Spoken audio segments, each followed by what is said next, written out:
City और लाहौर अमारात के मुख्तलिफ शहरों के दौरे। ईरानी सदर की आमद के मौका पर ट्रैफिक पुलिस लाहौर की जानिब से एडवाइजरी भी जारी। क्राइम रिपोर्टर सबा चौधरी की रिपोर्ट के मुताबिक सिटी और लाहौर अमारात ने शहर के मुख्तलिफ मुकामात और शहरों के दौरे किए और ट्रैफिक की रवानी को बरकरार रखने की हदायत भी वार्डन्स को जारी की। जबकि ईरानी सदर की आमद के मौका पर ट्रैफिक पुलिस लाहौर ने एडवाइजरी जारी कर दी है।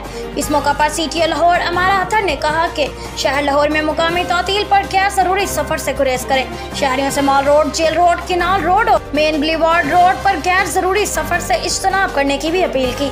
शहरी ग्रेटर इकबाल पार्क, लारी अड्डा, लोअर माल पर भी गैर जरूरी सफर से गुरेज करें। मूवमेंट्स के बायस से मखसूस रोड को ट्रैफिक के लिए बंद रखा जाएगा। मूवमेंट्स के दौरान शहरियों को मुतबादल रास्ते फराहम किए जाएंगे। लाहौर रिंग रोड दोपहर 3 बजे तक बंद रहेगा। शहरियों को रास्ता ऐप और रास्ता FM से लम्हा बेलम्हा ट्रैफिक सूरत हाल से आगाही दी जाती रहेगी।